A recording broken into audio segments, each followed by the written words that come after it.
You're listening to Travel Tales with Fergal.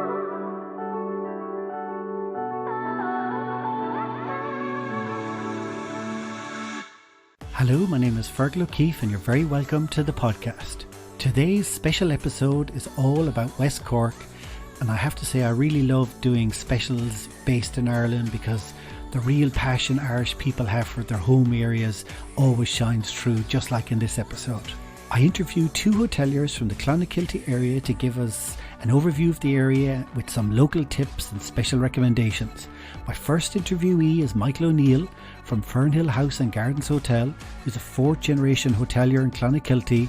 Then you will hear from Kela Hodgins of Donowen House, a very famous place which was previously owned by Noel Redding from the Jimi Hendrix Experience. Both Kela and Michael are part of Ireland's Blue Book, which is a collection of family-owned and run Irish country houses, manor houses, castles and restaurants, and their website is irelands-blue-book.ie. First, you're going to hear a short clip now from my travel slot on Tip FM, and then we'll get to hear from Michael, followed by Kela, and they really do bring West Cork alive for us. Will you talk to us about the Blue Book? Because I know you're a big fan. I am. And you know what? People from abroad ask me for recommendations. You know, I'm always giving recommendations. And I would always recommend the Blue Books because they're all country houses generally. They're run by families. So what that means is you really get the Irish hospitality, and you're seeing these old houses with great history. So I would always recommend people to stay here. And, you know, they're doing specials as well also for winter stays. But also the other one is if you don't know what to get someone, I would go, my top tip, like for a travel present, is a Blue Book voucher. You know, as a Christmas present, if you weren't too sure, you know, it's a great one. It really is. Isn't it, indeed? Now, you spoke to two owners of houses in the Blue Book, and you brought me back such memories talking about Fernhill House, actually. Yeah. You know, two of the best people to talk to. I talked to two of the hoteliers, and you say Michael O'Neill, he was a great old friend of mine years ago, yeah. Yeah, so they're fourth generation. So if I want to get recommendations about where to go in West Cork, he was the guy to talk to. I mean, he was mayor of Clonakilty, and you know, he just, you could say pure Cork. You know, it was amazing. And he wouldn't mind us describing him as a real character. Hello, Michael. It's great to see you. You're very welcome to the podcast. Well, thanks very much. I'm delighted for the opportunity and to be able to showcase West Cork. Your family, you're a fourth generation hotelier, and you're based in the heart of West Cork and Clonakilty. So I suppose my first question for you is, what is West Cork? Like, especially for our listeners overseas, like what area does that cover? So West Cork is in the very south of Ireland. So it's kind of over towards the west of the southern part of Ireland. So it's kind of jutting out into the Atlantic. So it's a lot of that wildness, you know, from the Atlantic and shaped by the headlands. You're not from Ireland, you're not from Munster, you're from West Cork. Exactly. It's always very important, and people always make fun of us because we're very proud of our area. So basically, it stretches from kind of Kinsale, which is in just south of Cork City, which is a beautiful little town. Brilliant gourmet scene. Over that side is kind of more tranquil bays and things like that, and it's lovely. There's a great variety of scenery in West Cork, and then as you go further west, it gets wilder, and which would be more to my heart. West is best, I always say. Yeah. And then you're over towards the headlands, and you're going past Clonakilty, past Skibbereen, lovely little towns and little villages, and over towards the headlands then. And there's great wildness there, and it's attracted people from all over the world for generations to live there. People fall in love with the area, and we've a great collection of blow-ins from other countries, as we call them. So it's a fantastic place to visit, and I'm sure you'll fall in love with it when you do. Yeah, there's a great variety to the place. I think it's kind of like a snapshot of Ireland in the one area, because you have that variety, like you can say they're kind of towards the city area, and you kind of like sheltered bays and things like that. Then you have the islands, which are like totally different, and like you're going to really stepping back in time when you're on them. You go out to the headlands, and it's wild again there, and we have the highest proportion of craft food producers in Ireland. like, you know, little companies like Clonakilty Black Pudding. Here in Fernhill, we make our own gin. Everyone's at it. Everyone's making something. It's just that it's that kind of craft nature, and everyone's kind of a bit artistic, and we're all feeding off each other, and there's that great energy. So that's just the food, for example. But then we have fantastic writers, like my second cousin, Louise O'Neill, like our great grandfather bought Fernhill. She's like one of the top writers in Ireland. But there's loads of fantastic authors, and then people move from all over the world to the authors living here, and then artists as well, and then the music, like, you know, it's just brilliant. Like in Clonakilty, there's a music session every night of the week. You know, where would you get it? It's just absolutely fantastic, and it's really authentic music. It's like traditional Irish music. Like in the O'Donovan's on a Tuesday, you go in there, and there'll be about 30 people with different musical instruments, and everyone taking turns. And if you bring one yourself, you can join in, or you can sing a song, or you can just observe. You know, and it's absolutely fantastic culture. You know, but it's just basically just go back again. It's a fantastic scenery, and the mix of people that is brought, and everyone feeding off each other to be one of the greatest wealth of culture on the island. I think. Yeah, it's really unique place, you know, and like and like the people it produces. Like I always think it's amazing. Like I love history and things like that. You know, that you know, just before the famine, JFK's great grandmother's family was living just around Clonakilty, like with about 3 miles of each other. JFK's great grandmother's family, Michael Collins's family, and Henry Ford's father. You know, they were the three the biggest characters of the 20th century. Just the people it produces, you know, it's amazing, you know. And is there Michael Collins' house in Clonakilty? Yeah, that's a visitor centre now, isn't it?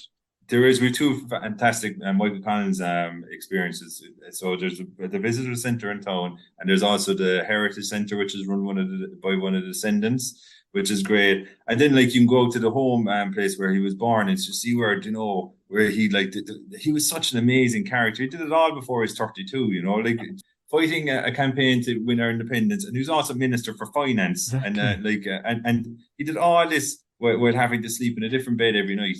And in the pub that he was going, that was about 100 yards from where he was born, and it's the same pub is still standing. Himself and his entourage had a drink in there just before they left, where he was very sadly killed. So you can go in there and toast the big fella. And I was in there for the 100th anniversary of them being in there and leaving. It was in August, you know. It was such an amazing experience to be in there. And then my father went up to the bar, and there was brandy glasses above the counter, and he went to order a drink, and a brandy glass just hopped down in front of him. It was absolutely amazing. We all couldn't believe it. The hand of Michael Collins. Yeah, and because him and his entourage just to that very hour were there 100 years ago, and the brandy glass hopping down.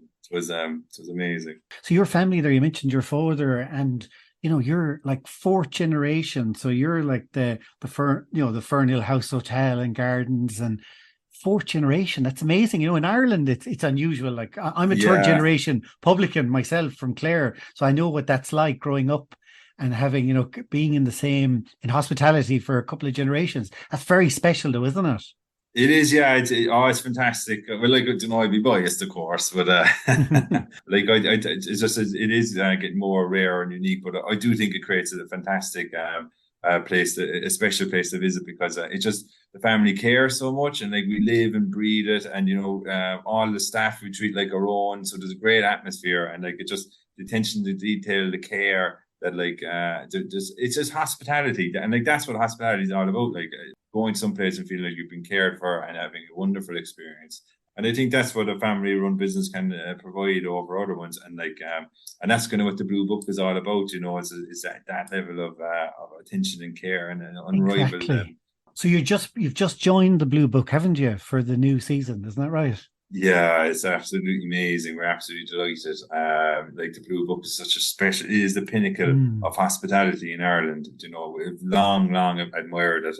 You know, as someone who grew up in hospitality and I love it in a country house, I just absolutely, you know, it's been such an ambition for years. Really an inspiration to bring us to that standard as well. You know, I know that we're there, we're constantly striving to create an even more special experience for our guests and our Blue Book guests, you know. because it is just such a wonderful thing. I think it's something really we should treasure as a country, because it's just so special, and the great experiences it creates for visitors and for our own people as well to go and visit. Just the attention to detail. Like, we're doing an art trail. Like, every single piece of art in the house it has been handpicked to reflect the local area. So, like, you're visiting an area, you want to experience the area, and like, you don't want some type of faceless brand chain thing where you just don't get the experience. You're missing out on a lot of the visit. Then, when you go to a family-run place, like, they're steeped in the location. They can bring the location into the hospitality experience through the food, through the art, through the furnishings, just through the culture and everything, and saying hello to the people, or meet the local family-run people. And so you get it's more of an experience in a visit destination when you stay in a property like that, because you're getting more under the skin of the property, of the location. Yeah, and it has its own unique personality. I mean, your place must really have your family's personality. So was it your great-grandfather in the 40s? Yeah. So the house dates back over 200 years, and there's like a fantastic history to the house. Like, I do like hour-long talks on the history. But so my great grandfather MJ bought Fernhill. So he was like he was like a farmer and butcher by trade, and he was also mayor of the town, and he was an auctioneer as well, involved in lots of different things. And so he was mayor of Clonakilty, and so like, my family would be kind of steeped in Clonakilty, and just. And you were mayor as well. I was, yeah. So my great grandfather, my grandfather, my uncle were mayor of Clonakilty, and I was mayor. Some kids would want to grow up to be David Beckham or a soccer player. I wanted to be mayor of Clonakilty. I love the area. I love the people. I love welcoming people to Clonakilty. And so it's just a really all fit together. It was a really special time. You mentioned you're just outside Clonakilty, which would be very well known to people as one of the most famous towns. Yeah. I suppose it's got there's so much on offer there around Clonakilty, isn't there? Yeah, so like Clonakilty is a fantastic place to visit. So we brilliant hotels like ourselves, and like there's other ones as well. And then like the music in the town, there's great festivals like the Guitar Festival. There's music every night of the week. It's a very picturesque town. It's constantly winning awards. Like we have the National Tidy Towns, which if you're not from Ireland, is like a religion. Every town goes absolutely mad to try and win it. And like Clonakilty is known as the best small town in Ireland. In it, we won it this year, and it's always winning awards for being picturesque and everything. It's a stunning town. And then just outside, we've won Inchinani Beach, which is regularly voted the nicest beach in Ireland. And as you mentioned at the start, we're like in the heart of West Cork, so ideal for touring around. Like that's just one of my favorite things to tell people to do. Just get out there in the car and experience around West Cork. And you're kind of ideally suited here. You can venture east towards Kinsale and Cork McSherry and the way along the Wide Atlantic Way, and then you can go west, and there's loads of places to go. You can go to the islands. You can go to the loads of little picturesque villages like Glandore, as you mentioned earlier on. That's just absolutely gorgeous. It's got all the most expensive houses in West Cork, and it's perched up over a lovely little bay. Great place to stop for food. And then you go west along, there's other villages like Skull and Ballydehob, and all the characters and the food out there and everything. And then onto the Mizzen Head, which is absolutely spectacular. And you go to Mizzen Head Lighthouse, and like all the viewing points there are just amazing, and like all the cliff faces and everything, and the wind coming in, because it's the whole stretch of the Atlantic coming at you. And you're going out there, and then there's great activities like whale watching, some of the best whale watching in Europe. And absolutely amazing. And the operators who do it are fantastic. They do great experiences. Like, I went to South Africa, and I went to one of the top safaris, and then they came home the next month, I did the whale watching, and it was way better. Because like, you're doing your safari, you're kind of going on for ages, you're lucky to see anything. And like, I went out whale watching. So we went out in the boat, and there's dolphins constantly. There's hundreds of dolphins here. Where do you do that? There's loads of places. Like my friend who's a TD, one of our politicians, he's his own company in Cork McSherry. There's a brilliant crowd in Reen Union Hall. And there's in Baltimore, there's loads that do it as well. But basically, we went out that day, hundreds of dolphins. You're going along, and then you have to help spot, like you have to kind of look for the whales who blow, and where out their spout, you have to keep an eye out for that, and you'll be kind of help spotting as a bit of crack. We saw humpback whales, absolutely amazing creatures, and we got to watch them doing bubble netting which is we got to watch them hunting basically. So the dolphins like chase like all the small fish into like a ball, we'll say, whales go underneath them, and they blow bubbles up underneath them, and it forces the fish up to the top, and you see the bubbles coming up, you know, and you're just watching it. And the next thing, this huge moat just comes all the way up, and the moat comes up and and catches all the fish, and then the whale is up at the top of the water, and then flicks its tail, amazing tail up in the sky and back down into the deeps. And then we're there watching that for, you know, about an hour. It was amazing. And then we said we go home, and we saw fin whales on the way back. And fin whales are like the second largest animal in the world, just behind the blue whale. And they're like the greyhounds of the sea, so they're just constantly racing around the place. And like there was like 3 of them racing our boat, and we're like flying along after them, and they were flying along at mad speeds. And then the West Cork countryside coastline off in the distance, and I was just there like, what an experience! It's absolutely amazing. Just I want to ask you about your hotel. Like, you're famous for your gardens, aren't you? Yeah. So we have amazing gardens here at Fernhill. So basically, like the house here is over 200 years, so there's always fantastic gardens, and then we kind of they kind of changed through the generations and things like that. And then in 2008, we really developed them, and then we brought Mary Reynolds involved. So basically, the Chelsea Flower Show, which like would be the world's most renowned garden show in the world.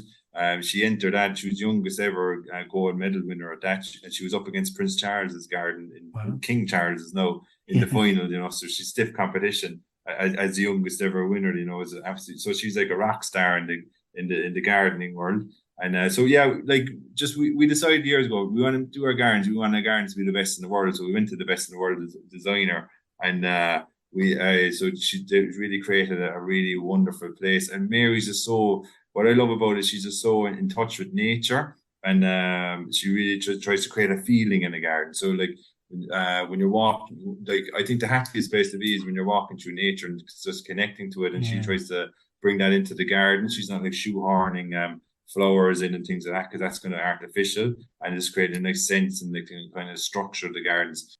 Yeah, it's a great experience. There's a different variety there. And then I'm the vice chairperson of the West Cork Garden Trail, which would be because West Cork is a fantastic place to go, and most of the people who run the gardens are people who come in from abroad as well, you know, and it's just kind of a great mix and of different people and on it, and it's just a fantastic. What's the website for that? www.westcorkgardentrail.com. And are the old country houses and places like that? It's a mix, yeah. So like Drishane House, which would be like the Somerville and Ross and Playwright, so it'd be like that family. So like Drishane House, and then you've like Garnish Island, which is an island amazing. It's a whole island turned into a garden. It's got a tropical subculture, hasn't it? Yeah. We're like the West Cork gets the Gulf Stream up from Mexico, so like we've it's warmer soil here, so we can grow more plants, and then we've like the tempered and then we have the kind of colder environment from being in Ireland, and so it's the right mix that we can create an unrivaled variety of plants in Europe, and so there's all different gardens to explore. But so it's just kind of extension of West Cork, all the different hidden gems you will find and different kind of experiences. You know, I think it really, if you visit, you leave refreshed and enriched. But it's not just the gardens. What I love about that is you're going to get the gardens, but also the history of Cork and the culture. So you get a great feel for the area by going to those gardens, don't you? You do, yeah. And you're out in nature, which is a lovely place to be, you know. So and like getting you're hitting the culture and the history of the place as well, which makes it unique, and getting under the skin of the area, which is always a lovely thing to do, you know. And like the gardens are amazing, but like you kind of have to have the weather to play ball with them, and like but there are great indoor experiences as well, like just in case you get the odd rainy day, and like so like in Clonakilty, there's great food experiences. Like there's a new distillery opened up, the Clonakilty distillery, and like most distilleries that do tours, they open as a distillery, add on the tours later. Yeah. But this place opened, they built it purposely for a tour, so you can get right in there. You know, it's an amazing building, isn't it? Yeah, absolutely fantastic, and like the story of the products as well in the Clonakilty distillery. Like you can like they grow the barley and the different grains out on the galley head, So it's, it's getting the washing from the Atlantic way in, seasoning what they have, and they store the barrels out there as well when they're aging things, so they like to think that adds on a bit of extra bit of character to the different products they have. Exactly. And I just want to direct people to your website, because it's fernhillhousehotel.com, and you've got a brilliant sections on it about day trips and things to do. So if you want to, I would really recommend people to go to that to see, one, for somewhere to stay, but also about what's on in West Cork and where to go. You give great tips. So we're really looking forward to getting more people down here to West Cork. It's an amazing place to visit, and I'm sure you'll love it. So see you in West Cork. Hi, Kela. You're very welcome to podcast. Thank you very much. I would say you have a great story. It's kind of, I would say, the story of West Cork, as in people not from West Cork going there, falling in love with the place and staying there. Yes, yeah, I think West Cork is used to invaders, so yeah, we're Dublin invaders, but really by chance that we ended up here. So we are here in Donowen House just over 9 years. We were 9 years at Halloween, and we happened upon Donowen House and West Cork by chance. We were looking to move out of Dublin, do something different, just change our lives a bit. I blame my husband for watching too many episodes of Escape to the Country. So every year we go and look at somewhere and think, oh yeah, what could we do? And we came down to West Cork to look at another house, and it wasn't right. And while we were here, we were staying overnight. We said, okay, let's see what else is for sale. And Donowen House was for sale. It had been for sale for about 3 years. I remember reading about it in, I think it was the Sunday Times. And yeah, we drove by, said, okay, this looks nice. We came back down the following weekend and got a tour of it with the estate agent. And then we both walked out of the house and said, okay, we either do it now or we never do it. And within 6 weeks, we had sold our house in Dublin. Wow. And we were here, and we were like, oh my God, what are we going to do? So both of us don't come from hospitality backgrounds. So it was a bit of it wasn't a bit, it was a major leap of faith. So that's how we came here originally.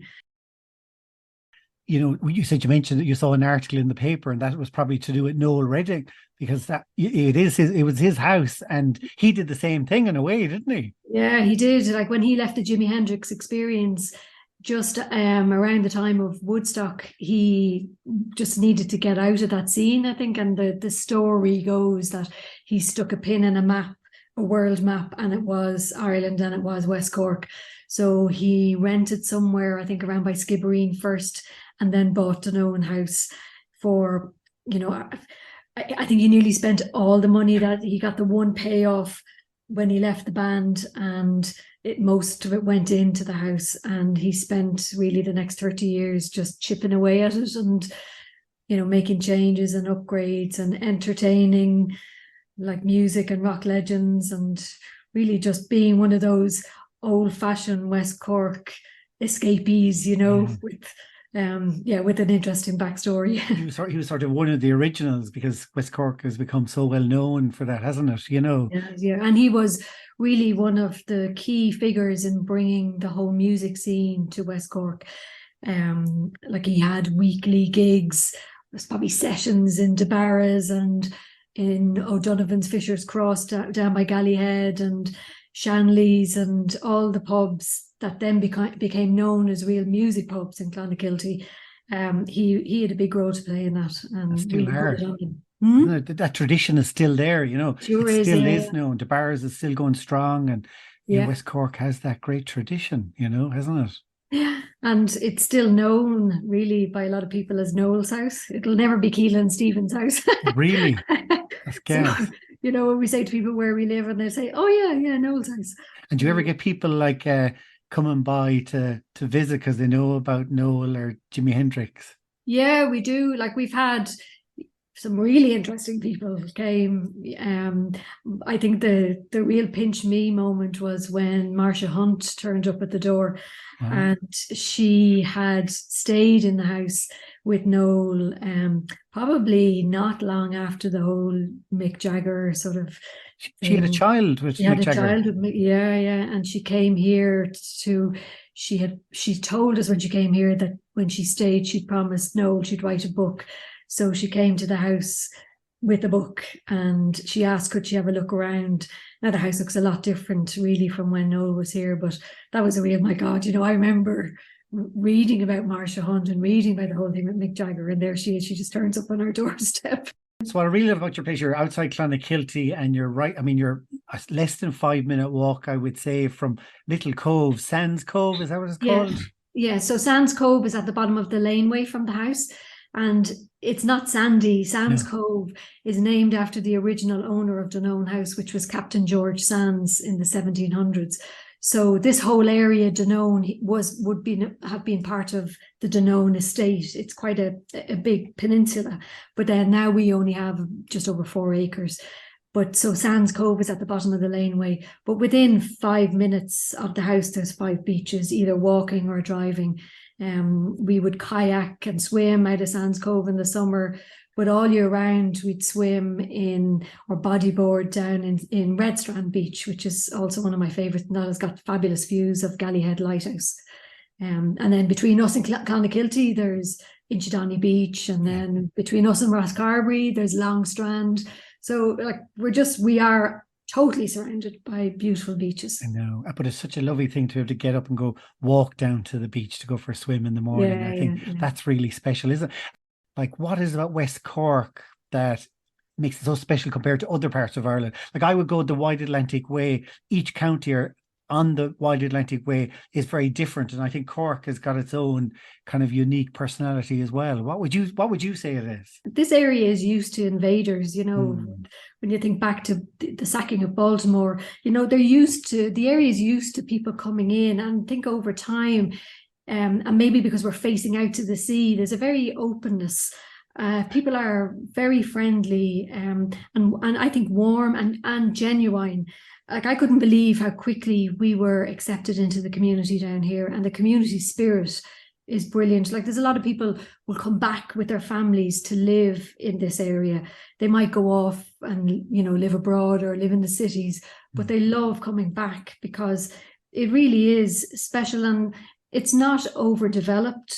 There's so much wilderness still, and so many, like I said, beautiful beaches, and it really is. I think it's such a special place. Like, we've traveled all over, and we've lived in different places and had holiday homes, but I've never wanted to stay anywhere as much as I want to stay here. Like, I can't imagine us moving from here back to Dublin, sorry, all my family. But it is a very accepting and open place. Yeah, actually, that's what it is, because they're used to people coming in, so they're very open to people coming in, and tourists as well. You feel that. You feel they obviously know that it's such an important part of the economy as well for the area, but it's a natural thing. Yeah, it's not forced. No. There are some places you go and you feel the whole thing has been created just for the tourists, but it's not. I think what guests love about coming here is that it becomes just part of a daily life. You don't feel that you're a tourist, really. You feel that you instantly become part of what the people around here do, whether that's the swimming or the shopping for the food in the farmers markets. Like, that's a real thing. The farmers markets aren't diddly idle here. It's where we can go and get really good food. You're right. Actually, I love that when I go on holidays, like say abroad or whatever. I go, like just saying, to the place in Puglia. And that's why I like it, because it feels lived in. It's, the markets are local markets, not tourist markets, And you're right, West Cork, like say Skibbereen and towns like that, they're very much country towns, or, what I mean, as well as everything else. We would always encourage our guests to go to the markets, especially Skibbereen Market, because it's real. Okay, you'll get some things that are seasonal or just for summer people, but like all year round you can go and get your fish and your vegetables and your plants and your handicrafts, and there's always real characters there, and this is what they're doing for their living, and they're going back and they're growing the stuff and they're making the stuff, and it is a real place. And was the sea a thing for you? Like, are you a swimmer or? Yes, and I'm a Pisces, so. Well, there you go. It was fate. Yeah. No, I don't think we could have lived far from the sea. And I am an all-round swimmer. There's a group of women of a certain age that we all swim regularly, all year round. It's coming to the time now where we'll put on our wetsuits and maybe bring bodyboards. But down on Red Strand Beach, there is at the weekends a sauna. So that's really, really popular. Wow. So you can have a sauna on the beach, run into the sea, get back in and out, and you can book it for yourself or just join in with other people. So there's nothing like that, I think, especially in winter, and then maybe into the pub for a hot whiskey or something like that. So where would you go if I had to get a hot whiskey then after that swim? Where would you go around there?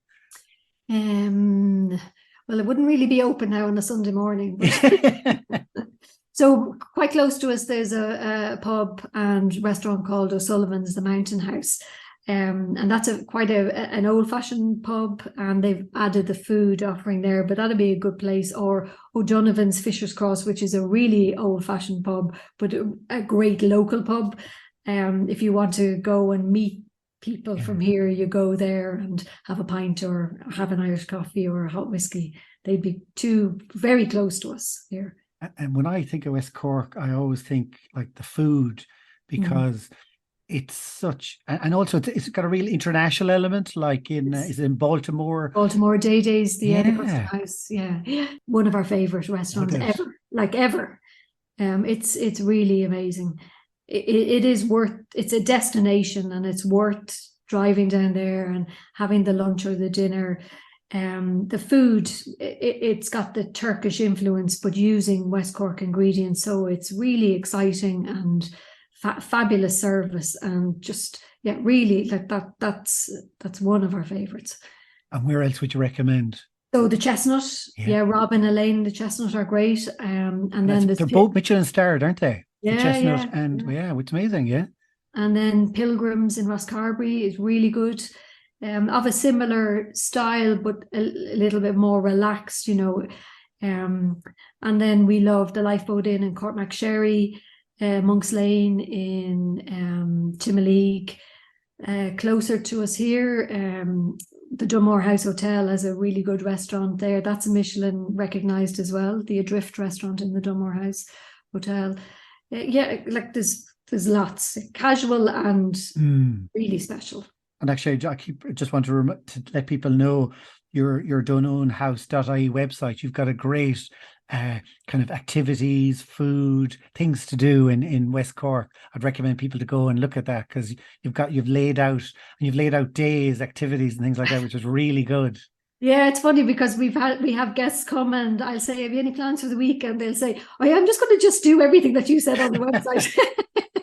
Well, it's done very well, so that's gas. Yeah, so like going down to Baltimore there, like even if you didn't go to the Customs House, like just going down, walking to the Beacon, coming back, sitting at Bush's Bar with a crab sandwich and a pint of Guinness, or getting the ferry from Baltimore over to Sherkin Island, exploring Sherkin Island, having a sandwich in the Jolly Roger pub, back over, it's just like being in a whole other world doing something like that. It's fabulous. And very different than anywhere else in Ireland, I think, isn't it? Yeah. Like the islands, we love sending guests to the islands. So whether it's like out to Cape Clear, Sherkin, over to Hare Island, like these are things that you can hop on the ferry and be like 5 minutes to Hare Island or 10 minutes to Sherkin, and you're on foot and you're just walking around seeing.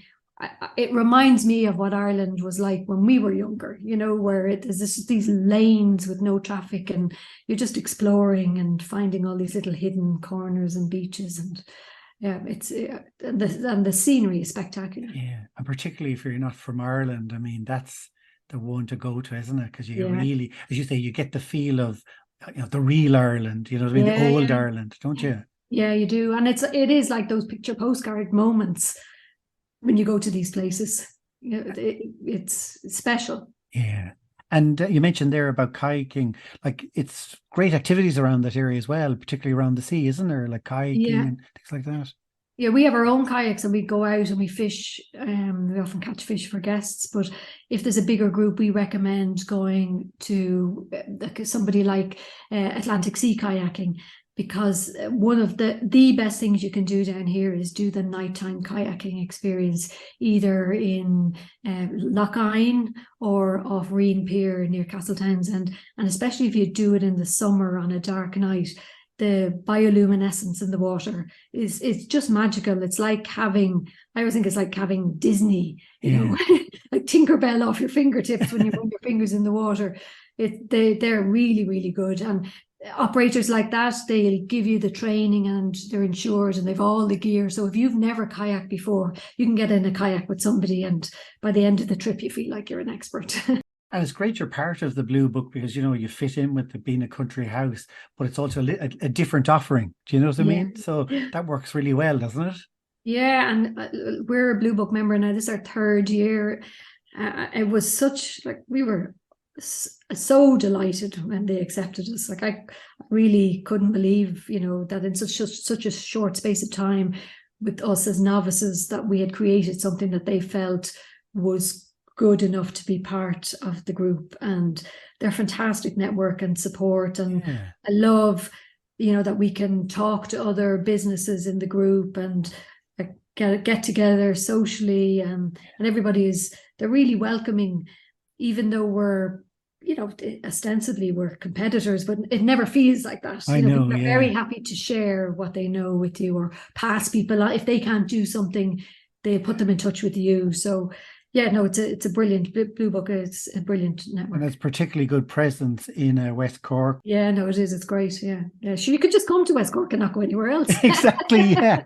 Is it mostly groups, or can individuals book for your place, or how's that work? Well, no, we're one of the few private rental properties in the Blue Book. So when you stay, you take the entire property. Now, the entire property is 2 houses. We have the main house, which sleeps up to 18 guests, and then we have the cottage, which is a 3-bedroom, which sleeps up to 5. So for bigger groups up to 23 people, you take both properties. Smaller groups, like if you only had 2 or 3 people wanted to come and stay, the cottage is ideal. So it really depends on the group size, but we don't do rooms only, you know, we don't do bed and breakfast. It's more, come with your friends or come with your family, multi-generational groups from abroad or Ireland, and just come and stay, and there's lots of space for everybody to just, you know, chill out and relax.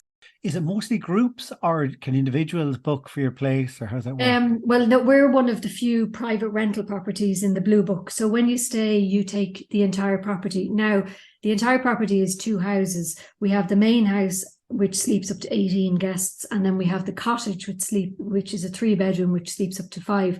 So for bigger groups up to 23 people, you take both properties. Smaller groups, like if you only had 2 or 3 people wanted to come and stay, the cottage is ideal.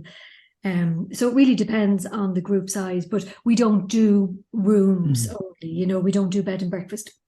It's more, come with your friends or come with your family, multi-generational groups from abroad or Ireland, and just come and stay, and there's lots of space for everybody to just, you know, chill out and relax. One thing that we've really seen growing for ourselves is small weddings and elopements. So if there was people abroad who always thought, I'd love to get married in Ireland, I don't want a big wedding, I want to come and with my closest and stay and have everything provided, that's something that we're doing a lot more of. So you could just turn up and everything is ready for you. You know, and we'll have the photographers sorted and the florists and the celebrants if you actually wanted to have your proper ceremony here, and then have a real sort of wild Irish wedding here in the house with that really cool sort of rock and roll history behind you. question I always ask people, I didn't tell you this before, but just I always say to people, so the question basically is, if you close your eyes and take 4 deep breaths and think of your happy place, where would that be and why? Well, I have to say, I think it's Red Strand Beach. Yeah. Yeah, because it's really been the backdrop to so much of our life here. You know, all year round, I've made friends there. We have a social life there. We send our guests there. You know, it's just a fabulous, beautiful location. I mean, the sky changes every day. The sea changes every day. It's just the place to go if you want to just totally switch off. Or you can go and meet people you know and have a swim or just hang out. So I think when I depart, maybe that's where they should scatter me out at Red Strand Beach.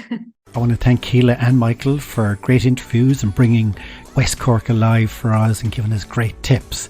And I also want to thank the Blue Book, who have 63 properties all over Ireland, and I highly recommend people, if you're looking for a lovely place to stay, family run, the Blue Book is the one. Check their website, irelands-blue-book.ie. I would ask if you could please subscribe to Apple Podcast so a new episode will appear in your library every week. I would also really appreciate if you could leave a rating and a review, as it helps others to discover this podcast. To find out who's on every Tuesday, please follow me on Instagram and Facebook at Travel Tales with Fergal. Stay safe and keep dreaming of future travels. Travel Tales with Fergal.